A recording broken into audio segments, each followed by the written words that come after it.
안녕하세요. 어쩌다 보니 결혼 전부터 시댁과 연을 끊고 살게 되었어요.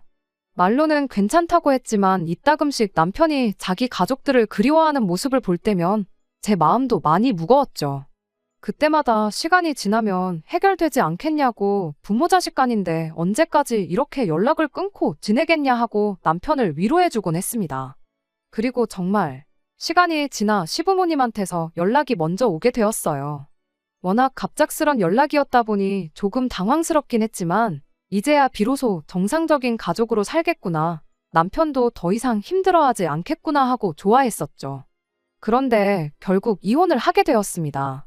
아이까지 있는 상황에 이혼이란 마지막 결정을 내리게 된 저희 이야기를 한번 해보려고 이렇게 찾아오게 되었어요. 저보다 2살 아래의 남편과는 꽤 오랜 시간을 알고 지냈습니다. 같은 대학교 출신으로 제가 졸업반일 때 남편은 막 군대에서 전역하고 복학을 한 상황이었어요. 같은 동아리에서 활동을 하고는 했는데 그때는 나이차도 있다 보니 그냥 좋은 선후배 관계로만 서로를 알고 있었죠. 제가 취직한 이후로는 가끔 동아리 후배들이 다 같이 모이는 자리가 아닌 이상 마주칠 일이 없을 만큼 연락이 뜸하긴 했어요. 그래도 저런 식으로 종종 얼굴은 보고 지내고 있었죠. 그러다 다시 자주 만나기 시작한 건 남편이 취직을 하면서였어요. 회사는 서로 달랐지만 자취하는 곳이 같은 동네가 되면서 오히려 학교에서 알고 지낼 때보다 더 친한 사이가 되었지요. 그도 그럴 것이 집에 떨어져 나와 혼자 살고 있었다 보니 이따금씩 혼자서는 밥을 먹기도 싫을 만큼 외로울 때가 있었거든요. 그래서 그때부터는 퇴근 이후에는 같이 저녁 식사도 하고 커피도 마시고 영화도 보고 그러기 시작했어요. 가깝게 지내기는 했지만 선후배 사이고 나이차도 있다 보니 연인 관계까지 발전하리라고는 생각도 못했는데 언젠가 남편이 저한테 선배가 30 될 때까지 남자친구 안 생기면 자기가 데려가야겠다는 식으로 먼저 저에게 구애를 해왔습니다. 그때 제 나이가 29이었고 남편 나이가 27이었어요. 처음에는 헛소리 하지 말라고 그렇게 받아치게 되었는데 진짜로 제가 30이 되고 나니 약속을 지키겠다면서 저한테 고백을 해왔죠. 그때는 저도 남편이 그간 농담을 한 게 아니었다는 사실을 알게 되었고 그런 남편을 받아들이고 연애를 시작하게 되었습니다. 그런데 사귄 지 1년 만에 저희 둘 사이에 아이가 생겨버렸어요. 지금이야 세상 그 무엇을 준다고 해도 바꿀 생각이 없을 만큼 세상에 하나밖에 없는 제 보물 같은 존재이지만 그때는 정말이지 눈앞이 깜깜해졌지요. 그런데 오히려 저보다 2살이나 어린 남편이 엄청 든든한 모습을 보여주더라고요. 어차피 시간 문제였던 거라고 자기는 저랑 애초에 결혼할 생각으로 연애를 시작한 거라면서요. 순서만 조금 바뀌었다 뿐이지 우리 인생에 달라지는 거 하나 없으니 자기만 믿으라는 말을 해줬지요. 그 말에 저도 용기를 내서 남편의 청혼을 받아들이게 되었어요. 친정부모님은 많이 놀라는 눈치였지만 뭐 저희가 이제 막 20살 먹은 어린애들도 아니고 각자 직장도 있고 제 앞가림도 하고 있는데 니들만 자신이 있으면 뭐가 문제가 되겠냐며 저희들을 응원해 주셨습니다. 도움이 필요한 게 있으면 뭐든지 말하라고 당신들이 해줄 수 있는 선에서 모든 지원을 해주겠다는 말과 함께요. 정말 든든했죠. 하지만 시댁의 반응은 저희 친정과 정반대였어요. 제가 남편보다 2살이나 많은 걸 알고는 아주 젊고 능력 있는 남편을 데려가려고 작정을 했구나 하면서 제가 일부러 애를 만든 거 아니냐고. 애 들어서는 게 그렇게 쉬운 게 아닌데 어떻게 한 번에 아이가 생길 수 있겠냐 하면서 이 상황이 전부 다 제가 계획을 했던 것처럼 저를 몰아가기 시작했습니다. 저희가 뭐 만난 지 하루 이틀 만에 사고를 친 것도 아니고 저희 부모님 말 맞다나 제 앞가림 못하는 나이에 실수를 한 것도 아닌데 어떻게 할 수도 없는 나이를 가지고 저러니 솔직히 좀 그렇더라고요. 나이가 많아서 멀쩡한 애나 나오겠냐고 눈에 흙이 들어가도 결혼은 절대 못하는 줄 알라고 반대를 하시는데 제가 어쩔 방법이 없었습니다. 결국 저는 최악의 결단까지 내리게 되었고 더 시간에 늦기 전에 병원에 다녀오겠다고 방도 계약 끝나는 대로 다른 곳으로 이사하겠다고 여기까지만 하자고 헤어지자는 말을 했어요. 그때 남편이 저를 붙잡았죠. 헤어지는 건 말도 안 되는 일이고 병원 가는 건 더더욱 안 될 일이라고요. 부모님은 자기가 어떻게든 설득할 테니 자기만 믿고 따라와주면 안 되겠냐며 무릎까지 꿇고 싹싹 비는데 또 그런 모습을 보니까 마음이 그렇지가 않더라고요. 그리고는 그 길로 친정에 가서 친정 부모님께도 몇 번을 빌었습니다. 자기 집에서 결혼을 반대하지만 자기는 저를 행복하게 해줄 자신이 있다고 장인 장모님만이라도 제발 저희 편이 되어주시면 안 되겠냐고요. 친정아버지가 남편의 그런 모습을 엄청 좋게 보셨어요. 당장 시댁에서 반대하는 건 알고 계셨지만 이 정도 배포가 있는 남자면 저를 맡겨도 되겠다는 확신이 드셨답니다. 결혼식을 올리기까지 끝내 시부모님의 허락을 받아내지는 못했어요. 이미 그렇게 될 걸 예상했다 보니 결혼식은 정말 가까운 지인들과 친인척들만 모아놓고 혼주석을 비워둔 채로 조촐하게 치르게 되었고요. 나중에라도 시부모님 마음을 돌려내 멀쩡한 가족의 형태를 이루게 된다면 그때 가서 다시 결혼식을 올리자는 이야기도 나눴죠. 아무튼 그렇게 저희는 결혼을 하게 되었습니다. 저희는 저희 나름대로 최선을 다했어요. 신혼여행을 다녀와서도 시댁에 인사를 드리러 갔지만 니 잘난 줄만 아는 놈들이 여기가 어디라고 찾아왔느냐며 문전박대를 당했죠. 그 이후로 있던 아버님 생신 때나 어버이날이며 명절, 집 앞까지 찾아가도 저희를 집에 들여보내주지 않으셨어요. 아이 출산이 임박했을 때도 연락을 드렸는데 관심도 없는 애새끼 때문에 전화까지 한 거냐며 그 길로 전화를 끊어버리셨죠.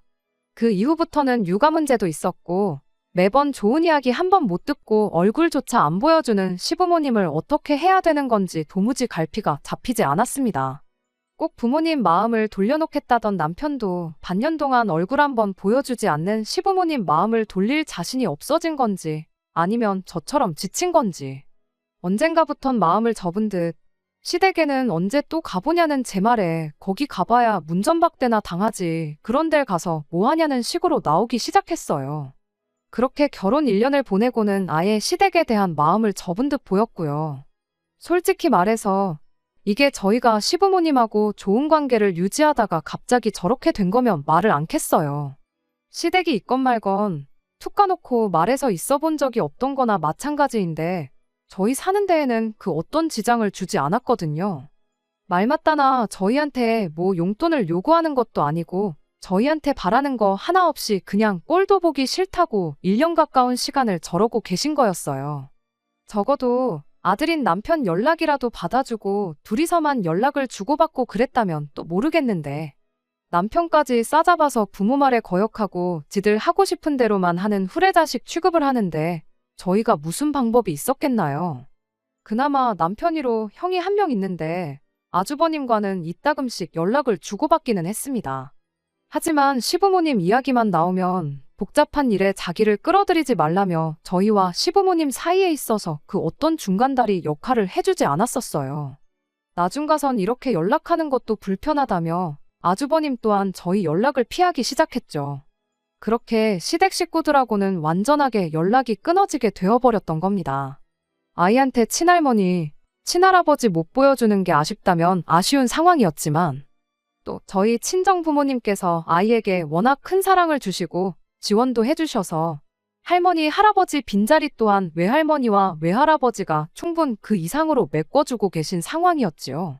그렇게 저희도 점점 시댁에 연락하거나 찾아가 보는 횟수를 줄이기 시작했고 결국엔 저희도 찾아가기는커녕 그 어떤 연락도 안 하는 사이가 돼버린 거예요. 시작할 때 말씀드렸다시피 아예 시댁과 연이 끊기게 되었을 땐 겉으로 괜찮다 했지만 남편이 이따금씩 힘들어하는 모습을 보여주곤 했어요. 그게 부모님에 대한 그리움보다는 섭섭함이 더 컸지요.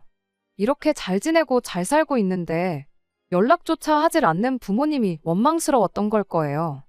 저는 도저히 그 마음이 어떤 마음일지 가늠이 되지 않았고 그냥 심심한 위로 몇 마디 건네는 게 전부일 뿐이었습니다. 그런데 그렇게 연 끊고 지내던 시부모님한테 연락이 오건 시댁과 그 어떤 교류조차 하지 않고 모르는 사람처럼 지내기 시작한 지 3년이 지나서 그러니까 저희 아이가 4살이 되던 해였습니다. 그때가 아침 5시 반이었어요.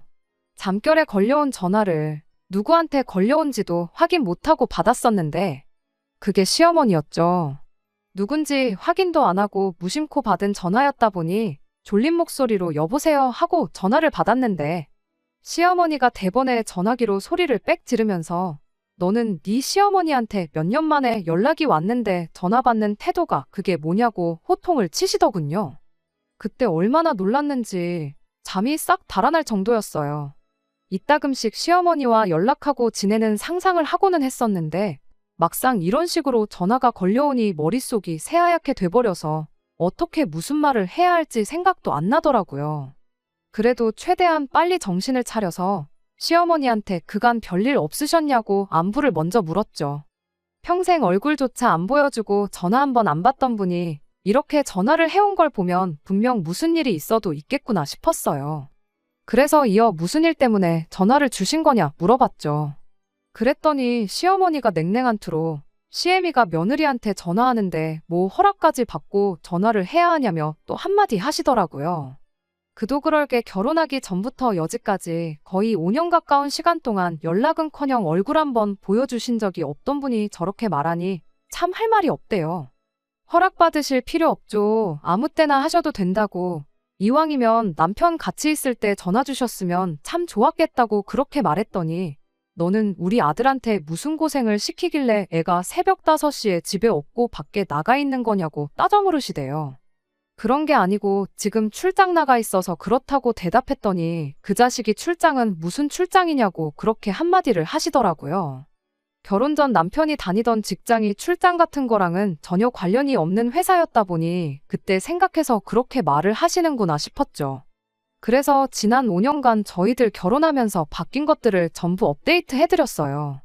아이 태어나고 나서 남편의 벌이로는 너무 살림이 빠듯한 것 같아 남편은 사업하고 계시는 저희 친정아버지 밑으로 들어갔고 저는 아이 태어난 이후로 전공 살려서 집에서 프리랜서로 통번역 일을 하고 있다고요. 제 벌이가 그렇게 많은 건 아니지만 아이 키우면서 하기엔 이만한 일이 또 없는 것 같고 친정아버지께서 남편한테 사업을 물려주실 생각으로 일을 가르쳐주고 있는 상황이라고 덕분에 결혼하기 전보다 저희 상황이 많이 나아졌고 앞으로도 좋은 일만 있을 것 같다고 말이죠. 그런데 그게 시어머니 귀에는 자랑처럼 들렸는가 봐요. 대번에 니 똥 굽다 하면서 빈정거리더라고요. 그러곤 이만 전화를 끊겠다 하시길래 남편한테 연락드리라 할까요 했더니 됐다고 필요 없다고 그러시곤 전화를 끊어버리셨어요. 4년 만에 저한테 시비 걸려고 연락을 하셨나 싶은 마음이 들었지만 그래도 이게 어디냐 싶었고 그 길로 저는 바로 남편한테 전화해 이 기쁜 소식을 전했습니다. 출장 중이었던 남편도 시어머니가 먼저 저한테 연락을 했다는 소식에 아닌 척 하긴 했지만 알게 모르게 기뻐하는 눈치였어요. 안 그래도 남편이 그날 출장 마치고 집에 돌아와서 저랑 같이 있을 때 다시 시댁에 전화를 드렸는데 또 막상 남편이 전화를 거니 시어머니는 전화를 받지 않으셨지요. 필시 부끄러워서 저러시는 걸 거다 하고 이제부터 다시 자주 연락을 드려보자고 그렇게 말했어요. 그때는 정말 좋은 생각만 하려고 했습니다. 제가 그간 남편을 위로했던 말처럼 잘 사는 모습 보여드리고 하면 시간 지나 시부모님도 마음이 많이 풀리시지 않겠느냐 했었는데 딱 그 상황이 지금이구나 싶은 심정이었거든요. 하지만 그 이후로도 며칠 정도 저희가 전화를 먼저 드렸지만 시어머니는 전화를 받지 않았습니다. 그날 왜 새벽바람부터 저희한테 전화를 했던 건지 정말 의문만이 가득한 상황이었죠. 결국 저희는 또 포기를 해버렸어요. 그런 시어머니한테서 다시 연락이 온 건 그로부터 고작 며칠이 지나지 않아서였습니다. 이번에는 그냥 전화를 주신 게 아니었어요. 이렇게 오랜만에 다시 연락한 이유를 그제서야 꺼내오셨죠. 아주버님이 이번에 드디어 결혼을 하게 되었답니다. 아주버님 결혼 때문에 결혼식에 초대하려고 그제서야 연락을 하게 된 줄 알았는데 그것도 이유가 아니었습니다. 여지껏 아주버님이 시댁에 생활비를 보내고 있었다나 봐요. 그런데 아주버님이 결혼하면서 이제 더 이상 시부모님 생활비를 보탤 수 없다고 나왔다네요. 이제 아주버님한테 생활비 타먹는 건 글렀으니 저희 보고 내놓으라는 소리였지요.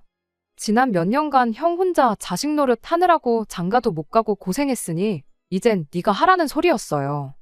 나중 가서 아주버님과도 통화가 돼서 알게 된 사실인데 시어머니가 아주버님하고도 연을 끊겠다 선언을 하셨다고 하더라고요. 이유가 뭔가 했더니 생활비 문제였어요. 아주버님이 결혼 이야기를 나누면서 상대방 쪽에서 시댁에 보내는 생활비가 너무 많다고 걸고 넘어졌답니다. 그도 그럴 게 매달 200만 원씩을 보내고 있었다 하니 말 다 했죠. 저라도 그건 싫었을 거예요. 어찌어찌 타협 끝에 매달 30만 원씩이라도 보내드리겠다 했는데 시어머니가 지금 장난치는 거냐고 그 돈 갖고 어떻게 생활을 하라는 거냐며 저희 결혼할 때처럼 결혼을 반대하셨다는 거예요. 그런데 아주버님이 이제 나이가 40이 다 되어 가는데 지금 이 사람을 놓치면 자기가 어떻게 결혼을 하겠냐는 거죠. 자초지종을 묻기 위해 전화한 거지. 아주버님한테 시어머니 용돈을 다시 드리라고 전화한 건 아니었어요. 아주버님 상황도 알겠고 일이 어떻게 돌아가는지는 대충 이해가 되었는데 무엇보다 남편 마음이 오히려 연락 안 하고 지낼 때보다 더 안 좋아 보였습니다. 결혼하고 나서 처음으로 먼저 연락을 해온 이유가 돈줄이 끊겼으니 새로운 돈줄을 찾자고 해온 연락이라는 사실이 충격적이었던 것 같아요.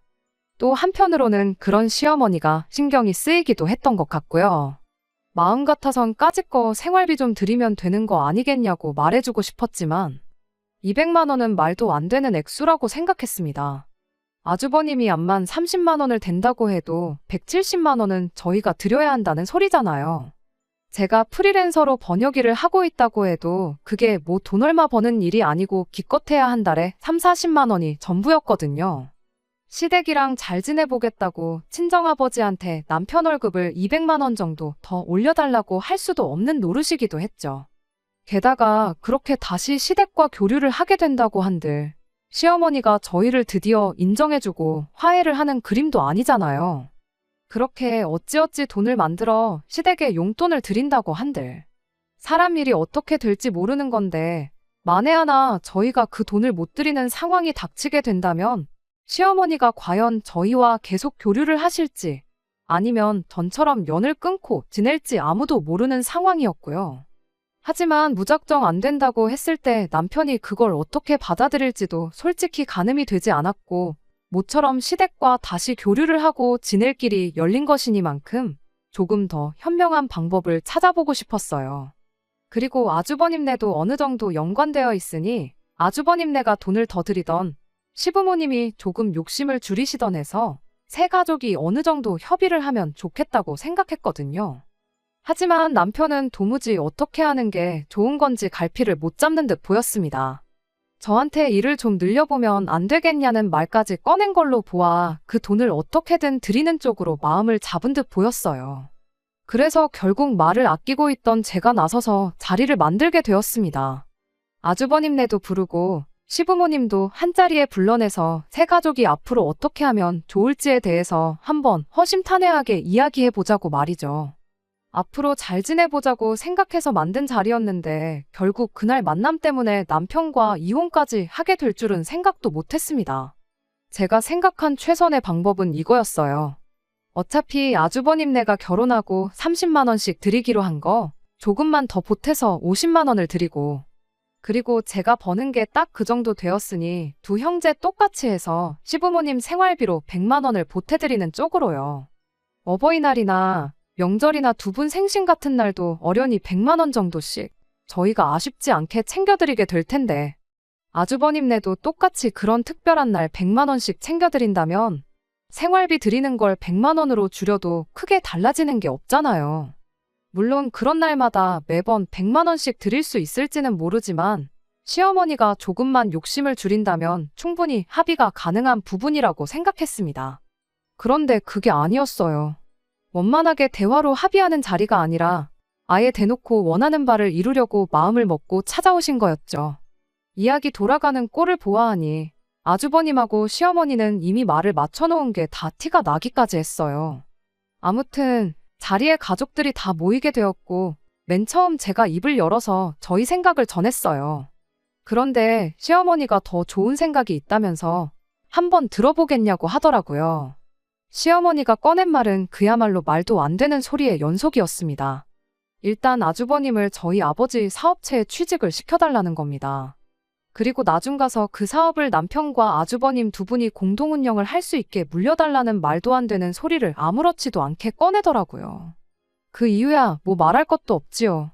두 자식들이 사장이 되면 경제적으로 둘 다 안정적인 상황이 되지 않겠냐는 거예요.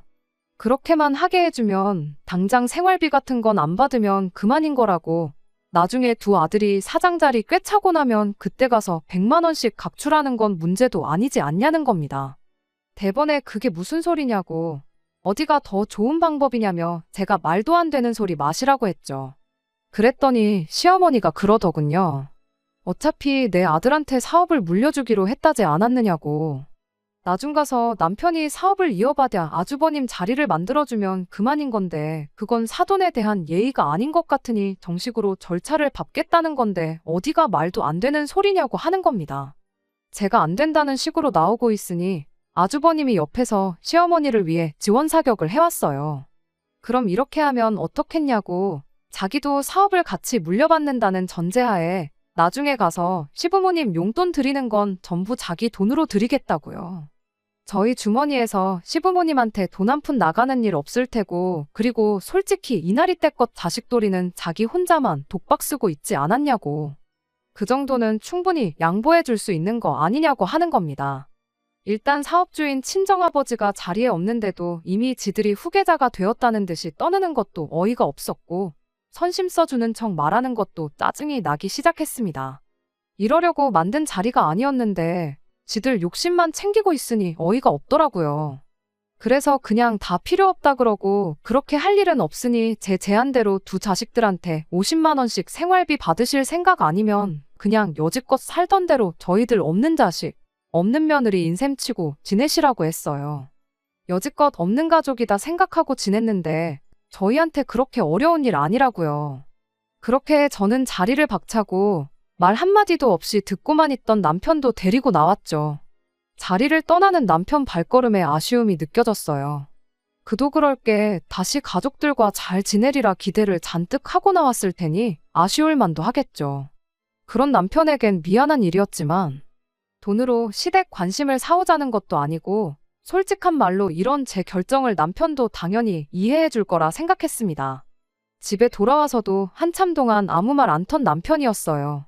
상황이 그랬다 보니 많이 심란하겠구나 싶었는데 한참 지나 남편이 입을 열었고 그때 남편이 꺼내온 말 한마디에 부부싸움까지 하게 되고 결국 남편과 이혼까지 하게 되었습니다. 남편이 시어머니 말이 틀린 게 뭐가 있냐고 먼저 시어머니를 두둔하고 나왔으니까요. 어차피 장인어른은 시간 지나면 은퇴하실 분이고 자기가 그 자리를 물려받게 될 텐데 그때 가서 내가 형님한테 부사장 자리 넘기면 그만인 거 아니냐는 소리를 하는 거 아니겠어요? 애초에 자기는 혼자임으로 사업을 굴릴 깜냥이 안 된다고. 형님같이 세상 이치에 밝은 사람이 옆에 있어야 사업도 꾸리고 그럴 수 있다면서 시어머니가 두 자식 사장 만들어 놓고 용돈을 더 뜯어가시겠다는 것도 아니고 소박하게 두 자식한테 100만 원씩 받아서 살겠다는 소리지 않냐며 시어머니 편을 계속 들더라고요. 그래서 제가 한마디 했죠. 100번 양보해서 시어머니가 처음부터 우리 결혼 허락해 주시고 속도 위반해서 결혼한 연상 며느리가 마음에 안 들었을지언정 남들 하는 만큼만 하고 지냈다면 내가 이렇게까지는 나오지 않았을 거라 했죠. 대접도 못 받고 있다가 이제 돈 얼마 때문에 돈 얼마 주면 친하게 지내주겠다 하는 건데 옆구리 찔러서 절 받는 것도 아니고 그렇게 시댁하고 잘 지내봐야 우리한테 좋은 게 뭐가 있냐고 따졌더니 제 말에 중요한 요지는 파악도 못하고 한다는 소리가 글쎄 시어머니가 어색해서 그러는 거냐입니다. 그러더니 한다는 소리가 그럼 일단 시부모님을 우리 집에 모시자는 거예요. 한 집에 살면서 정도 좀 붙이고 친해져 보라고요. 그렇게 몇 달 살아보고도 우리 어머니가 당신을 싫어하는데 돈 때문에 억지로 친한 척 하는 거라고 느껴지면 그때 가서 다시 이야기해 보자고요. 반대하는 결혼을 억지로 했으면 이 정도는 당연히 감당해야 하는 거 아니겠냐는 소리를 하는데 여지껏 세상 둘도 없는 남편으로서 잘 살다가 갑자기 사람이 눈이 돌아서 똥오줌 못 가리는 꼴을 보니 어이가 없었어요. 그래도 이때까지만 해도 이혼까지 하리라고는 생각을 못했습니다. 그저 남편이 가족들과 다시 잘 지내게 될 수도 있다는 기대에 지금은 그냥 다른 생각이 들지 않아서 저러는 거다 생각을 했어요. 한두 달 정도 기다리면서 천천히 생각하다 보면 자기가 잘못 생각했다는 걸 깨닫고 다른 대안이나마 찾아내지 않겠냐는 게 제 생각이었죠. 그런데 한두 달이나 기다릴 것도 없었습니다. 제가 달리 시부모를 모시자는 말도 시어머니 제안대로 하자는 말도 안 하고 있으니 남편이 지 혼자 몸이 달았나 봐요. 그 길로 저희 아버지한테 가서 지 형 일할 자리를 내줄 수 있냐고 부탁을 했었다네요. 처음엔 저희 아버지도 평소에 말도 안 되는 부탁을 했던 적 없는 남편이다 보니 아주버님이 무슨 지금 직장도 없고 먹고 살 길이 없어서 그런 부탁을 하는 줄 알고 긍정적으로 자리를 하나 만들어주려고 하셨대요. 그런데 남편이 거기서 그치지 않고 시어머니 생각을 그대로 저희 아버지한테 전해버린 겁니다. 그걸로 모자라 자기가 혼자서는 사업을 이끌어갈 깜냥이 안 되니 아주버님 도움이 꼭 필요하다는 소리까지 했는가 봐요. 자초지종을 다 눈치챈 친정아버지가 어떻게든 우리 딸 행복하게 만들어주겠다고 했을 때 배포가 있는 놈인 줄 알았는데 알고 보니 똥된장도 구분 못하는 머저리였다고. 당신이 사람을 아주 잘못 봤다고 아주버님 자리고 나발이고 내 회사에 너 같은 놈이 일할 자리도 없으니 당장 나가라고 남편을 회사에서 쫓아내신 겁니다. 게다가 아버지가 그 길로 저까지 친정집으로 부르셨어요. 당장 애 데리고 집으로 오라고 저런 놈하고 살아서 뭐 하겠냐며 당신이 재혼 자리든 뭐든 알아봐 줄 테니 친정재산 시댁에 통째로 넘기려는 놈하고는 상종도 하지 말라면서요. 사실 저희 친정아버지가 저렇게 독하게 행동하신 데에는 이유가 있어요. 제가 나서서 남편을 강하게 휘어잡을 수 없다는 걸 아셨기에 그 역할을 대신 해주셨던 거죠. 저한테 맡겼다간 남편이 원하던 두 가지 중에 못해도 하나는 들어주겠거니 싶으셔서 그렇게 강하게 나가셨던 거예요. 그런데도 남편은 정신 못 차리고 저희에게 바닥에 바닥을 보여줬습니다. 아주버님 문제나 시어머니 모시고 사는 문제를 포기하는 척 이야기를 하더니 끝에 가서 그럼 자기가 사장이 되면 그때부터 시어머니한테 용돈 200만 원은 드리면 안 되겠냐네요. 끝까지 정신 못 차리는 사람 더 설득해서 뭐 하겠어요. 결국 아버지는 남편을 진짜로 회사에서 쫓아내게 되었고 그렇게 저희는 이혼까지 하게 되었습니다. 이혼하는 날 남편한테 이렇게 말했어요. 그래도 이제 소원대로 부모님 모시고 자식 노릇 할 수 있게 되었으니 당신이 원하는 것 중 하나는 이룬 거 아니겠냐고요. 두 가지 다 못 들어주는 나랑 사는 것보다 나랑 이혼해서 하나라도 이루는 게 어디냐고. 이런 결정을 내린 나를 너무 원망 말라고요. 그렇게 남편과는 영원히 이별을 하게 되었습니다. 아이도 많이 자랐다 보니 아이는 그냥 유치원에 보내기로 하고 아버지 회사는 제가 물려받기로 했어요. 당장 일을 배워야 할 건 산더미지만 그동안 애 키우면서 집에서만 있었는데 다시 회사 나가고 사람들과 교류하고 그러니 이혼해서 그런 것도 있겠지만 새 인생 새 출발을 하는 기분입니다. 사족이긴 하지만 이야기 하나를 덧붙이자면 아주버님도 끝내 결혼 못하고 파혼을 했다네요. 아닌 게 아니라 제가 온 가족들 한자리에 불러 모았던 그날 저한테 동서가 될 뻔했던 형님이 아주 저희 시댁 식구들 보고 질려버렸다는 거예요. 그 와중에 용돈 200만 원씩 드리겠다고 나오는 아주버님 보니 지금이야 용돈 조금 덜 드리겠다고 하지만 결혼하고 나서 말 바꿀 게 100%라는 확신이 들었단 거죠. 그때 한 번 만난 게 전부라서 연락처는 없었지만 연락 닿을 방법만 있다면 참 현명한 결정 내렸다고 한마디 해주고 싶을 정도였습니다. 이렇게 되고 나니 시어머니도 두 아들 자식들도 전부 소원을 성취한 거 아닌가 싶은 생각이 들어요. 지난 5년 동안 효도 못한 거 이제 엄마 곁에서 실컷 할 수 있게 된 남편이며 다시 시어머니한테 용돈 200만 원씩 보내줄 수 있게 된 아주버님. 그리고 두 자식 품에 끼고 효도받으면서 노후 걱정 없이 살게 된 시어머니까지.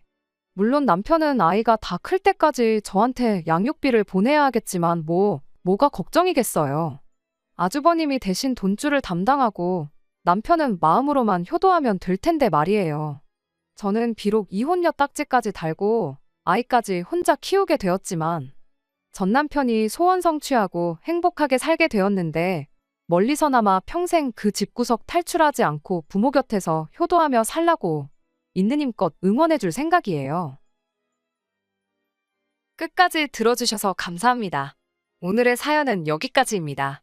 구독과 좋아요, 알람 설정 부탁드리고 더 좋은 사연으로 다시 찾아뵙겠습니다. 감사합니다.